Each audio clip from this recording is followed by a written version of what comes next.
રાજ્યમાં છેલ્લા 24 કલાકમાં 55 તાલુકાઓમાં વરસાદ નોંધાયો છે, જેમાં સૌથી વધુ રાજકોટમાં 2.5 ઇંચ વરસાદ ખાબક્યો તો અમરેલીના વાડિયામાં પણ 1.5 ઇંચ વરસાદ નોંધાયો છે।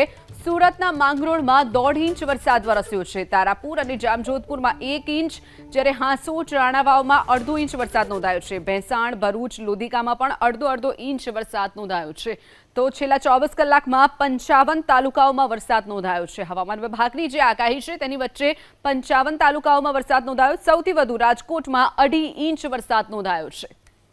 રાજ્યમાં છેલ્લા 24 કલાકમાં 55 તાલુકાઓમાં વરસાદ નોંધાયો છે, જેમાં સૌથી વધુ રાજકોટમાં 2.5 ઇંચ વરસાદ ખાબક્યો તો અમરેલીના વાડિયામાં પણ 1.5 ઇંચ વરસાદ નોંધાયો છે। સુરતના માંગરોળમાં 1.5 ઇંચ વરસાદ વરસ્યો છે। તારાપુર અને જામજોધપુરમાં 1 ઇંચ, જ્યારે હાંસોટ રાણાવાવમાં 1/2 ઇંચ વરસાદ નોંધાયો છે। ભેંસાણ, ભરૂચ, લોધિકામાં પણ 1.5 ઇંચ વરસાદ નોંધાયો છે। તો છેલ્લા 24 કલાકમાં 55 તાલુકાઓમાં વરસાદ નોંધાયો છે। હવામાન વિભાગની જે આગાહી છે તેની વચ્ચે 55 તાલુકાઓમાં વરસાદ નોંધાયો। સૌથી વધુ રાજકોટમાં 2.5 ઇંચ વરસાદ નોંધાયો છે।